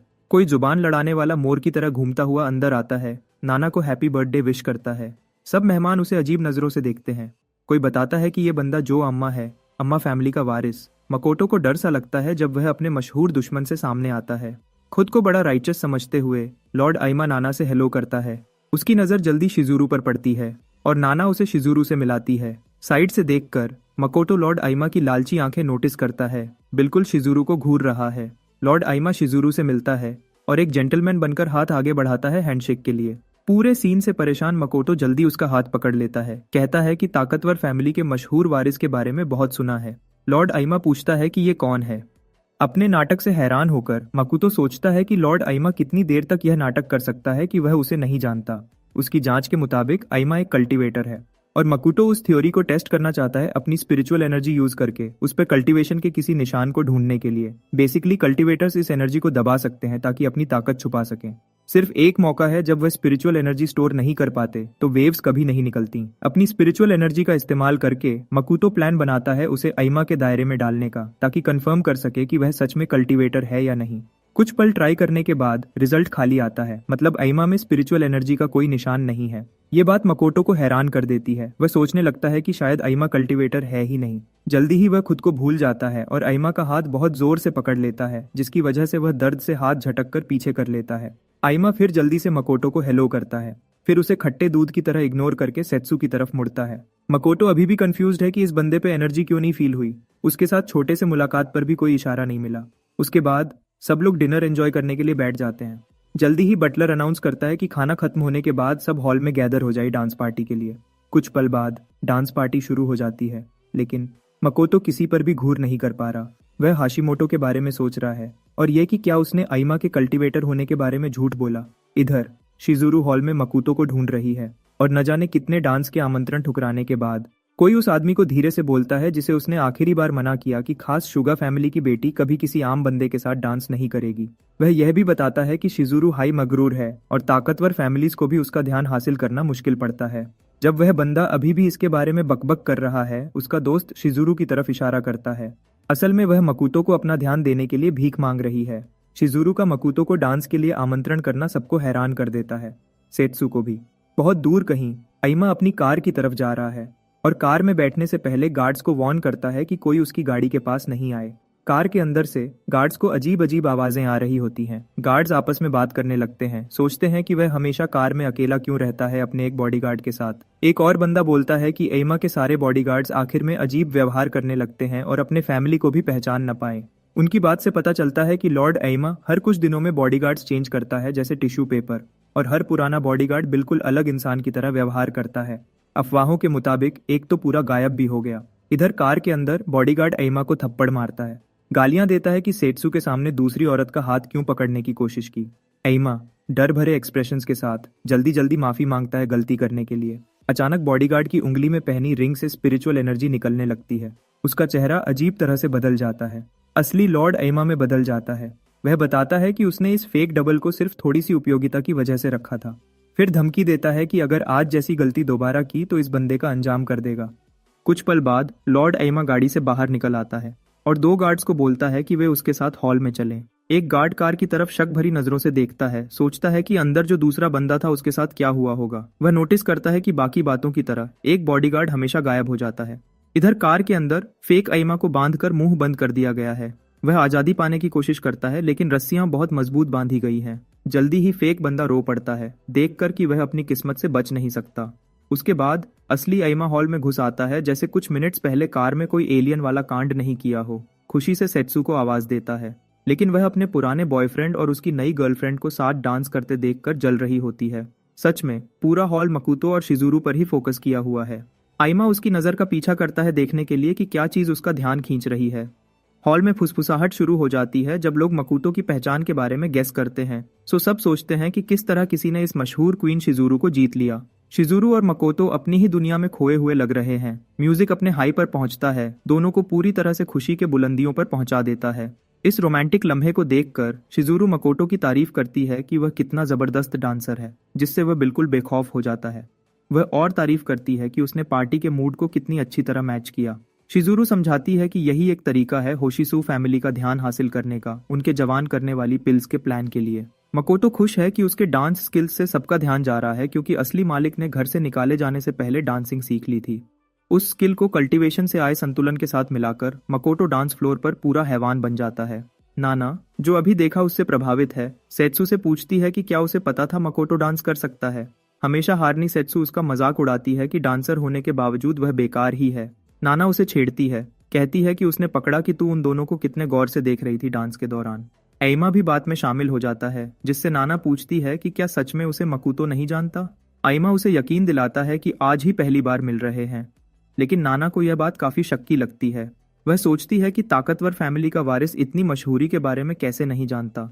आइमा उसे बहकाने के लिए कोई छोटा सा बहाना बनाता है, जिसे नाना बिल्कुल इग्नोर कर देती है। वह मकुतो के पिल रिफाइनमेंट के टैलेंट पर सोच में पड़ जाती है।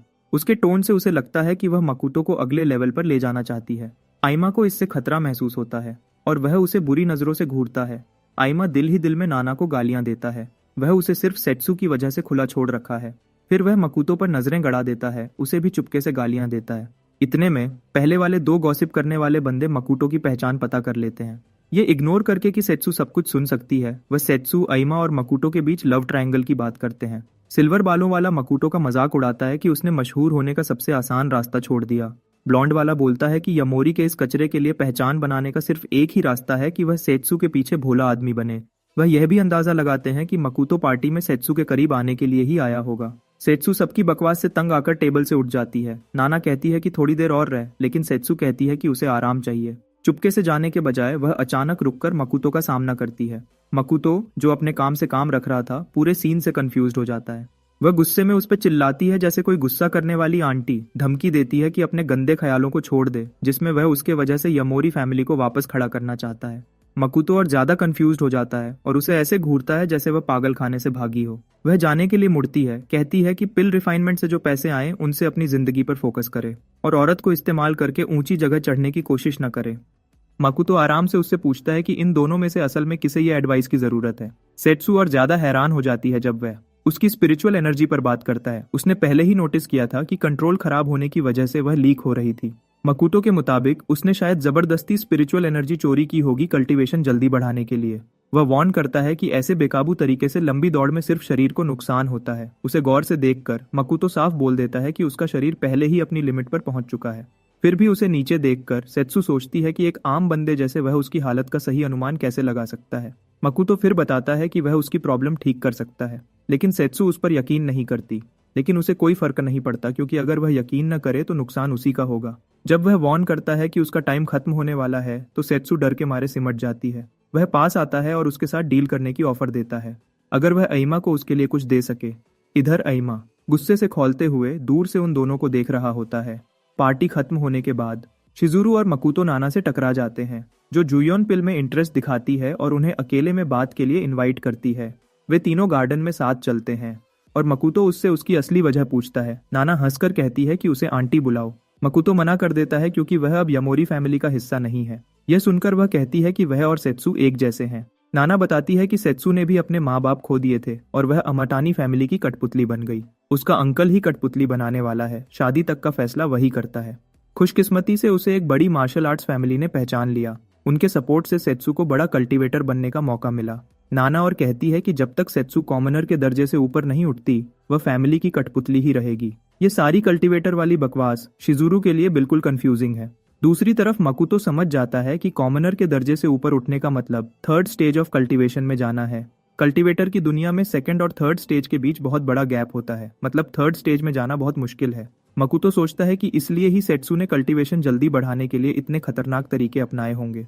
वह हैरान होता है कि नाना उसे यह सब बताई क्यों रही है। नाना उदास होकर बताती है कि वह सेत्सु की हालत ठीक करने की कोशिश कर रही थी, लेकिन कोई दवा काम नहीं कर रही। वह और बताती है कि मकुतो की जुयन पिल्स देखकर उसे नई उम्मीद जगी। शिजुरू को यकीन नहीं होता कि खास मेडिसिन एसोसिएशन की प्रेसिडेंट असली डॉक्टर से ज्यादा मकुतो पर भरोसा कर रही है। मकुतो चुपके से नाना की बातों और बड़े कल्टीवेशन वाले हंगामे पर सोच में पड़ जाता है। वह यह भी नोटिस करता है कि लुई कॉन्टिनेंट के मुकाबले यहाँ की कल्टीवेशन टेक्निक्स बहुत सड़ी हुई है। उसे वाकायत में लाते हुए नाना कहती है कि वह जुयोन पिल में भी इंटरेस्टेड है। शिजुरू बहुत एक्साइटेड हो जाती है क्योंकि होशिसु फैमिली के सपोर्ट से उनका प्रॉफिट स्काई हाई हो जाएगा।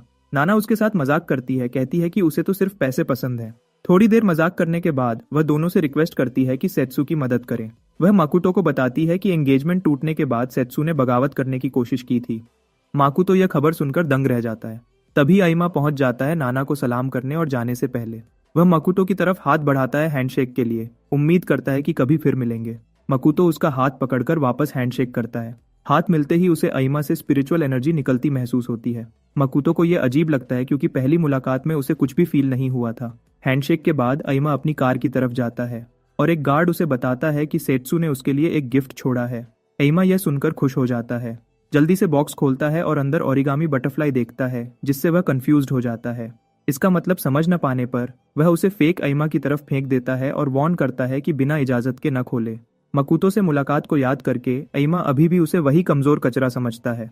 फिर वह स्पिरिट लिक्विड रिंग को दोबारा घुमाता है और नाना और मकुतो पर जंग का ऐलान करता है। रिंग से एनर्जी चमकने लगती है, जो उसे मकुतो की बिल्कुल सेम शक्ल दे देता है। वह बुरी तरह मुस्कुराता है और कहता है कि सेत्सु का इस्तेमाल करके मकुतो और नाना को तबाह कर देगा। फेक आइमा डर के मारे कांप जाता है और उनमें से किसी को यह भी नहीं पता कि ओरिगामी चमक रही है। एक ऊंची बिल्डिंग के ऊपर मकुतो अपने हाथ में चमकती हुई ओरिगामी बटरफ्लाई की कॉपी दिखाता है। वह खुशी से मुस्कुराता है और वादा करता है कि जल्दी ही आइमा से फिर मिलेगा। पता चलता है कि वह बटरफ्लाई ओरिगामी असल में ट्रैकिंग टैलिस्मैन है और अभी मकुतो उसे आइमा की लोकेशन ट्रैक करने के लिए यूज कर रहा है। टैलिस्मैन एक बिल्डिंग के बाहर रुक जाता है, मतलब टारगेट मिल गया, जो कंफर्म करता है कि यह बिल्डिंग आइमा फैमिली की ही है।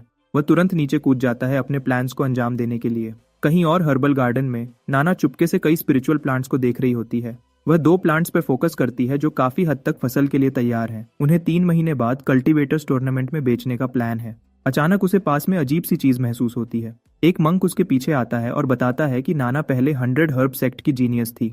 बदकिस्मती से पुराने जख्मों से उसकी कल्टीवेशन तबाह हो गई थी। वह उसकी तारीफ करता है कि इतने में भी स्पिरिचुअल एनर्जी फील कर लेती है। उसके शब्दों से नाना समझ जाती है कि यह कल्टीवेटर है। उसने रूम में एक से ज्यादा प्रेजेंस फील की है, मतलब अगर एक से ज्यादा ओपोनेंट्स हुए तो भागना मुश्किल होगा। उसकी इंटेंशन फील करके दूसरा मंक पूछता है कि भागने का क्यों सोच रही है। वह यकीन दिलाता है कि अगर रेजिस्ट किया तो बिना नुकसान के जाने नहीं देंगे। उनसे धीरे धीरे बात करके उनका मकसद जानने की कोशिश में नाना आगे एक बड़े पेड़ की तरफ बढ़ती है। एक मंक कहता है कि बिना रेजिस्ट किए उनके साथ चलो। दूसरा ऐड करता है कि सीधा हाथ पैर तोड़ देना ज्यादा आसान होगा।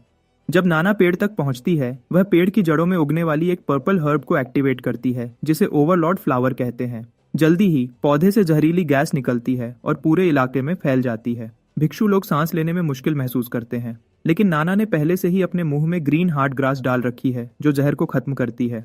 यह जहर इतना ताकतवर है कि एक हाथी को भी बेहोश कर सकता है, इसलिए वह प्लान बनाती है कि दोनों गंजे लोग बिजी होने के दौरान वह वहां से भाग जाएगी। जैसे ही वह जाने वाली होती है, एक भयानक साया अंदर आता है। नाना शैडो आर्ट्स महसूस करती है और तुरंत समझ जाती है कि यह व्यक्ति हिडन शैडो सेक्ट का है। साया हाथ बढ़ाता है और उसे रोक देता है। जब वह व्यक्ति पास आता है तो कंफर्म हो जाता है कि यह वही सेक्ट है जिसने 100 हर्ब सेक्ट को बर्बाद किया था। नाना तड़पती है और पूछती है कि वह कौन है। वह कहती है कि यह दिन अभी नहीं आना चाहिए था और शैडो सेक्ट को अभी खुद को प्रकट करने की कोई वजह नहीं है। फिर वह मुड़ती है और सहम जाती है, क्योंकि उसके सामने मकुतो खड़ा है, लेकिन यह सिर्फ आइमा है जो मकुतो का रूप बदल कर आई है। और वहां आइमा फैमिली बिल्डिंग में वापस मकूतो अंधेरे में छुपकर गार्ड्स के शिफ्ट चेंज होने का इंतजार करता है। वह लोग खाने के बारे में बहस करते हैं और मजाक करते हैं कि अंदर आइमा शायद कोई महंगा खाना एंजॉय कर रहा होगा। जैसे ही वह जाते हैं, मकूटो क्लाउड शैडो स्टेप यूज करके दिखता है। वह ट्रैकिंग टैलिस्मैन एक्टिवेट करता है ताकि कंफर्म कर सके कि वह आइमा के कमरे तक पहुंच गया है। अंदर नकली आइमा ठंडा रामेन खा रहा है और अपनी पुरानी रिकॉर्डिंग देख रहा है। वह सोचता है कि उसकी जिंदगी इतनी बेकार कैसे हो गई। सिर्फ आइमा जैसे दिखने की वजह से उसे बेकार नौकर की तरह ट्रीट किया जा रहा है। यह उसे हद से ज्यादा परेशान कर देता है।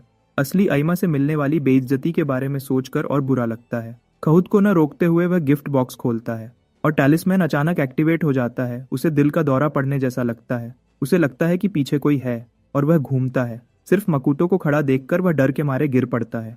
मकूतो उसे पहचानता है कि यह वही पहला वर्जन है जिसे पार्टी में मिला था और पूछता है कि याद है क्या। नकली डर के मारे सिर हिलाता है और आइमा का नाम यूज करने की कोशिश करता है। मकूतो जल्दी से उसे रोक देता है और पूछता है कि असली आइमा कहाँ है। कुछ दिन बाद में मकूतो के यूजुअल रूट के पास आइमा के गुंडों का ग्रुप उनके बड़े मोमेंट का इंतजार कर रहा है। फोन पर वह आइमा को यकीन दिला रहे हैं कि वह मकूतो के हाथ पैर तोड़ देंगे और टेकआउट की तरह डिलीवर कर देंगे। टाइम पर उनमें से एक मकूतो को उनकी तरफ आते देख लेता है। मकूतो इस दौरान सोच में खोया हुआ है। वह अभी भी अपनी खोज पर सोच रहा है कि इस दुनिया में स्पिरिचुअल वेसल मौजूद है। इससे उसे शक होता है कि शायद कोई 4th लेवल कल्टीवेटर इस दुनिया के लोगों को सपोर्ट कर रहा है। असल में स्पिरिचुअल वेसल एक खास चीज है जिसको बनाते वक्त स्पिरिचुअल एनर्जी डाली जाती है, जिससे उसे खास पावर मिलती है। जितनी स्ट्रॉन्ग स्पिरिचुअल एनर्जी निर्माण के दौरान यूज की जाए, उतनी ही हाई क्वालिटी वेसल बनता है। लेकिन ऐसे हथियार सिर्फ 4th स्टेज कल्टीवेटर्स ही बना सकते हैं। मकूतो को लगता है कि इस दुनिया में स्पिरिचुअल हथियार बनाना नामुमकिन है क्योंकि यहाँ स्पिरिचुअल एनर्जी बहुत कमजोर है।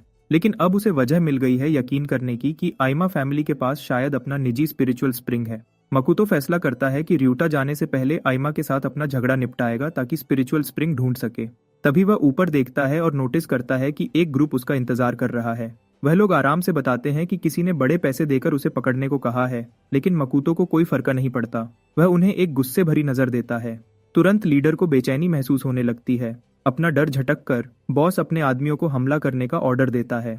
वह सब भूखी मुर्गियों की तरह दाना चुगने के लिए मकूतो पर टूट पड़ते हैं। बॉस देखता है कि उसने पूरी भरोसे वाले अनुभवी फाइटर्स लाए हैं। कुछ सेकंड्स बाद उसका आत्मविश्वास उड़ जाता है। मकूतो आराम से हिलता है और चेहरे बदलने लगता है। नाकों की सर्जरी करता है और मुफ्त में हड्डियां सेट कर देता है। पल भर में पूरा ग्रुप नीचे गिर जाता है। बॉस सिर्फ हैरानी से देख सकता है। जब मकूतो धीरे से उसकी तरफ मुड़ता है और पूछता है कि उन्हें किसने भेजा।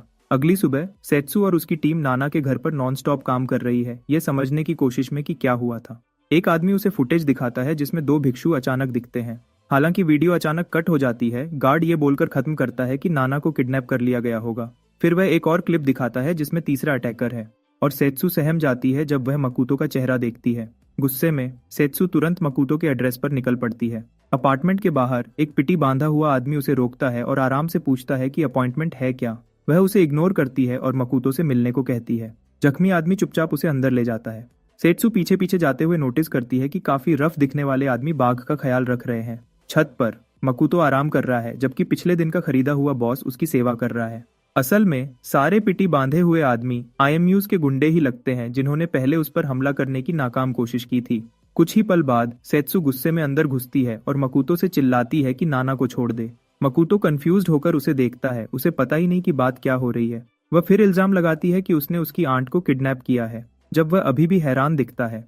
सेत्सु टैबलेट निकालती है और उसे फुटेज दिखाती है। मकूतो तुरंत पहचान जाता है कि वीडियो में जो व्यक्ति है वह स्पिरिचुअल वेसल यूज करके उसका रूप बदल रहा है। वह जल्दी समझ जाता है कि आइमा ने यह सब उसके और सेत्सु के बीच दरार डालने के लिए किया है। जब सेत्सु स्पिरिचुअल एनर्जी निकालना शुरू करती है, लड़ने के लिए तैयार होते हुए, मकूतो आराम से उसे बताता है कि वह रात 1 बजे नाना के घर पर कभी गया ही नहीं था। साबित करने के लिए वह कहता है कि आइमा के गुंडों से पूछ लो, और यह बात सुनकर सेत्सु को चैन मिल जाता है। गुंडों का बॉस फिर उसे अपनी चैट हिस्ट्री दिखाता है आइमा के साथ, समझाता है कि उन्होंने मकूतो को पकड़ने के लिए पैसे लिए थे। आखिरकार यकीन हो जाने पर सेत्सु पूछती है कि फुटेज का क्या करेंगे। मकूतो जवाब देता है एक वीडियो दिखाकर जो उसने पहले रिकॉर्ड की थी नकली आइमा की। वह यह सब आइमा की चालों का प्रूफ रखने के लिए किया था। सेत्सु वीडियो देखती है जिसमें यासुहिरो कन्फेस करता है कि वह लॉर्ड आइमा का हमशक्ल बन रहा था। वह बताता है कि आमतौर पर वह सिर्फ गार्ड है, लेकिन पहले पार्टी में वह आइमा बनकर गया था। यासुहिरो खोलकर बताता है कि लॉर्ड आइमा एक रिंग यूज करता है जिससे किसी का भी रूप बदला जा सकता है। यह सुनकर सेत्सु पूरी तरह शॉक हो जाती है। मकूतो फिर उसे स्पिरिचुअल वेसल्स का पूरा कॉन्सेप्ट समझाता है। वह और बताता है कि आइमा का प्लान है कि सेत्सु नाना के किडनैपिंग के शक में उसे खत्म कर दे। यह सुनकर सेत्सु गुस्से में उसका सामना करने निकल पड़ती है, लेकिन मकुतो उसे रोक लेता है कि बात बिगड़ जाएगी। वह वार्न करता है कि जल्दी में कुछ किया तो नाना को खतरा हो सकता है। सेत्सु पूछती है कि फिर वह कैसे सोच सकता है कि वह यह सब छोड़ दे, वह तो ऐसे ही रहने वाली नहीं है। मकुतो बताता है कि वह आइमा की ही चालों से उस पर पलटवार कर सकते हैं।